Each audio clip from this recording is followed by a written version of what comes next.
아나운서 김주아가 이혼한 이유는 김주아 남편, 다른 여자와 불륜, 김주아 외도 폭력 남편에 도리어 10억을 지급해야 된다. MBC에 오랫동안 근무하며 대한민국 역사상 세 번째로 지상파 메인 뉴스 여성 단독 앵커를 맡게 될 정도로 놀라운 실력을 자랑했던 아나운서가 있다. 현재 MBN의 특임이사로 일하고 있는 김주아 아나운서다.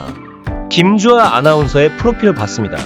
어린 시절과 학창시절, 젊은 리즈 아나운서 시절, 그리고 결혼과 전 남편의 재혼 이야기, 인생의 굴곡과 현재 근황까지 살펴봤네요. 나이가 많아지고 세월이 흘러도 닮고 싶은 아나운서 1순위라는 이유를 알게 되었습니다. 고향 서울 중구에서 태어난 아이는 의사가 되고 싶었습니다. 그러나 이화고등학교에 진학하여 신문반 클럽에 가입하여 뉴스에 대한 매력과 관심을 두게 되었습니다. 어린 시절에 아버지께서 사업 부도로 경제적으로 매우 힘들었다고 해요. 지금은 그 기억 덕분에 세상을 조금은 더 따뜻하게 볼 수 있다고 얘기합니다. 94학번에 학력 이화여대 입학을 하였고 졸업하고 1997년 말에 MBC 아나운서로 입사를 하게 됩니다. 마찬가지로 그 과정은 쉽지 않았습니다. 20살부터 6년 동안을 노력한 대가였으니까요. 또한 그녀는 대학 시절에 아르바이트도 많이 했었다고 합니다. 학비와 생활비 때문에 2개씩 했다고 해요. 당시에도 빼어난 미모로 길거리 캐스팅이나 이런 경험은 없었고 CFJ는 들어왔다고 합니다.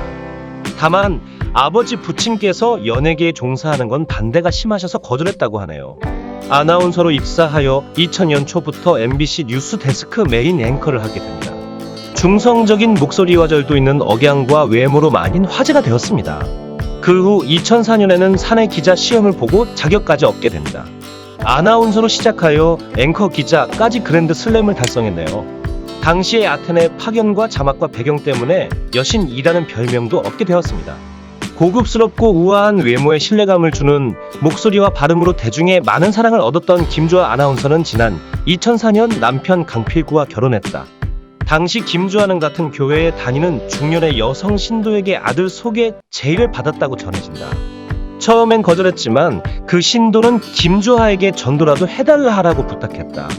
끈질긴 요청에 어쩔 수 없던 김주아는 중년 여성의 아들인 강필구를 수차례 전도했는데 그렇게 만나면서 두 사람은 자연스럽게 호감을 갖게 됐다고 한다. 하지만 두 사람은 결혼 시작 전부터 삐그덕거렸다. 김주아가 출장 간 사이 강필구와 그의 어머니가 언론의 말도 없이 결혼을 발표한 것이다. 그렇게 두 사람은 100년 가약을 맺게 됐다. 그러나 김주아는 첫 아이를 낳은 이후 충격적인 사실을 알게 되는데 바로 강필구가 유부남이었다는 것이었다. 충격에 빠졌지만 아이를 낳은 상태였기에 용서한 김주아는 이어 둘째 아이까지 갖게 됐다. 하지만 남편 강필구는 이에 대한 고마운 마음도 없이 수많은 여성들과 불륜을 저질렀다고 한다.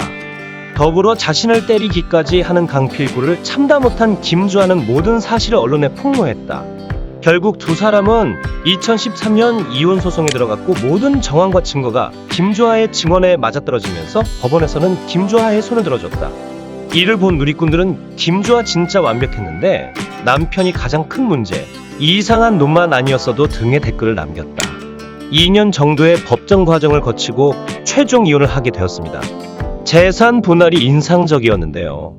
남편 연봉은 대략 2.5억의 인센티브는 별도였으며 당시 김주아의 연봉은 1억이었습니다. 이혼의 이유와 사유에 대한 책임은 남편에게 있어도 부부는 경제 공동체라고 해서 분할이 되었는데요. 대략 13억을 남편에게 분할했고 양육권은 엄마에게, 또한 아들, 딸, 자녀에 대한 양육비는 성인이 될 때까지 한 달에 200만 원씩 지급하라고 판결이 났었네요. 그녀는 세상은 자신의 생각과 다르게 움직이고 있다 하네요. 저 또한 개인사나 가정사 같은 사적인 영역은 문제가 없다고 생각합니다. 공적인 업무에 영향만 미치지 않는다면요. 그럼에도 그녀는 당당한 홀로서기를 하고 있으며 저 또한 MBN을 시청하며 응원하고 있습니다.